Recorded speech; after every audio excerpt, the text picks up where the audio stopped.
Hi everyone, this is Jim. Welcome to this postmortem of my Blitz game number 997. I had the white pieces and start off with c4. Opponent goes e6. I go knight c3, and he goes knight f6.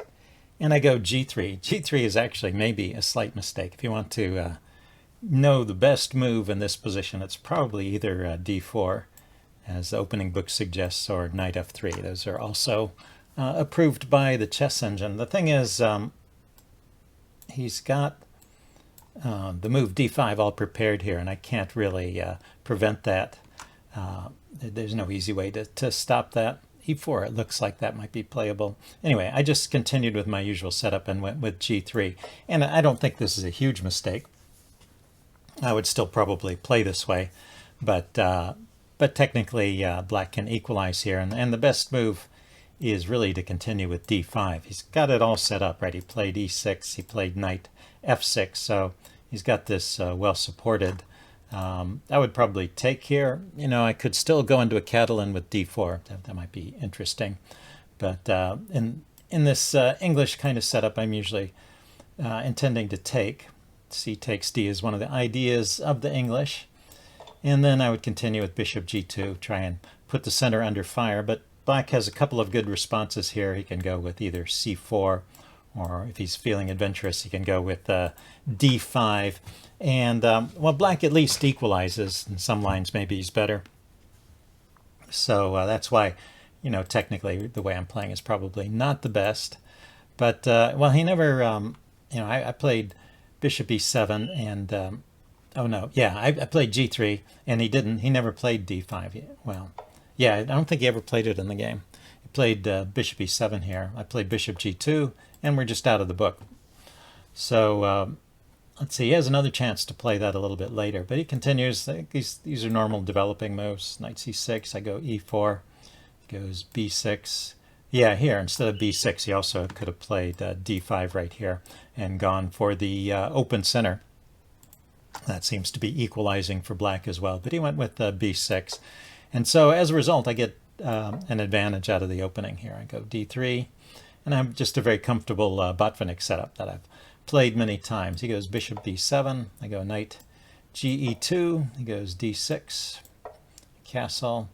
Everybody's playing out their normal moves, so he's just getting his setup. I mean, the advantage of a setup like this, he's got everything on the third row here, or less. So he can pretty much play that against anything, right? He can just kind of whip those moves out because his pieces are not in any danger of coming under attack. Everything's solidly defended. But it's a cramped setup, and white just has more space and has an advantage.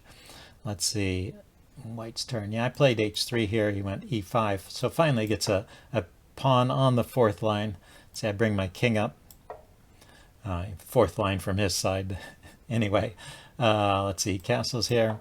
And I play f4, starting my plan of expanding on the king side. So this Botvinnik triangle here sets up a very solid center, and white has the option actually of expanding on either the king side or the queen side. I typically go for king side expansion because I like to attack the king, but it's also an idea in these positions to you know, to push these pawns forward and expand on the queen side as well. So you get to choose. It's a very flexible kind of opening. Anyway, I went for the king side, and he went with rook e8. And I went with f5. f5 is debatable. It's the idea is that it's taking more space on the king side, and I'm just going to build up an attack, sort of like what a King's Indian player will do with the colors reversed, right? The King's Indian player will push all his pawns forward and take space away from white's king, and sometimes get a dangerous attack going. So I'm kind of applying that idea in reverse. This leads to an advantage and a comfortable position for white, but technically the best move here, well, here's a line from the chess engine. It would like to play bishop e3 here, and it would like black to reposition this knight. It thinks that knight is poorly placed, so I thought that was kind of interesting. So I just shore up my center with b3, and knight comes around here to d7, play queen d2. So it's not in any hurry to push forward, and then it would exchange here, allowing the knight takes and then bring the rook to the center. So a lot of maneuvering, maybe even preparing to push through in the center. So anyway, that's an alternative way to play this position that the chess engine prefers. But I still like this idea. F5. He dropped his bishop back to F8. So I looked at it, asked the chess engine if if F5 was not so great, what should black do to defend? And it recommended this, knight D4, which is pretty logical. I expected that. I think he plays that at some point. I take, he takes, and I probably pop my knight into D5, and he plays C5. And so he's got a very solid center. But again, this is the kind of position that I am looking for. The center is blocked up. Nothing is really happening here. And he can trade off my knight or allow me to take one of these pieces. But I am slowly going to build up a kingside attack, get my pieces out and bring the rooks over. And I'll be pretty happy with this. I think this is an easier kind of position for white to play than for black. Let's see, he went bishop F8, and I continued with knight D5. Played A5. I went bishop G5. He goes bishop E7. And then I went ahead and took on F6. The chess engine would just retreat the bishop back to E3 and continue it in the same vein that I showed before. Anyway, I took, he took, and I pushed on with H4. And now bishop takes H4. The sacrifice he played is just a big mistake. So this is kind of his last chance to get a decent game. And once again, the chess engine is recommending he bring the knight back to B8. And, I had this idea of bringing my knight around from G1 to F3 to defend this pawn because he's got a battery against that pawn, and then start pushing the G pawn forward. So, but the chess engine would force things with C6. I would take the bishop off at this point. Queen takes. I would bring my knight out. He would bring his knight to D7, and then I would push on with G4. And the chess engine gives this as a slight edge to white, perhaps, but well, again, this is the kind of position that I am looking for. I think this would be a lot easier for white to play than for black, with these pawns squashing the king side and my pieces ready to mobilize behind the pawns. And his pieces are all over, not all of them. A couple of his pieces are still over on the other side of the board. I guess one point is that he can actually bring his pieces into battle against the into the defense of the king side by moves like that. Bring the rook over, bring the bishop back. So maybe it's not so bad as it looks to me, but I would certainly prefer white in this position.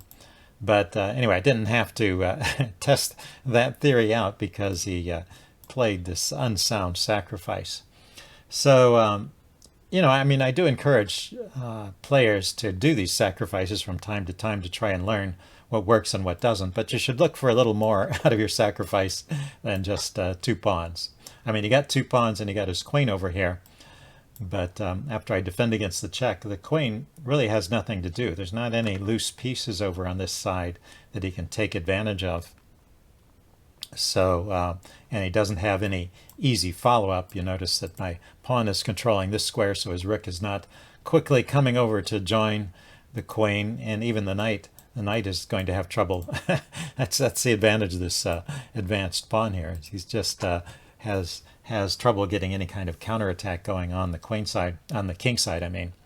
So in the end, he just retreated his queen. But anyway, that's why this sacrifice, you should know that that's not the kind of sacrifice you want to try out. You should look for a little more than just a couple of pawns for your piece when you make a sacrifice. Look for those follow-up moves. He just retreated his queen here. The chess engine, well, there's a threat of knight takes c7. The chess engine would avoid that by playing something like this. And then it says actually it would be interested in bringing the knight back to this square. I guess looking at this pawn, perhaps. I don't know. Yeah, I probably would have brought my knight back to the center there.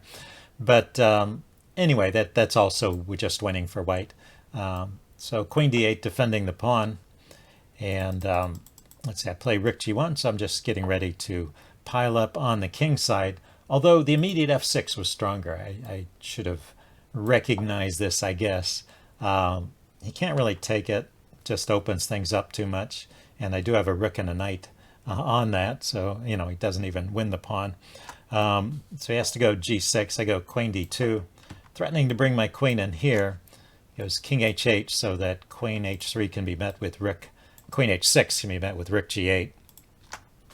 And then it says king g2. The idea, I think, is that I'm clearing off the h file for the rook to come over, get the bishop out of the way, get my queen here anyway, and he's just going to have big trouble trying to defend all of that. So that would have been the quickest win.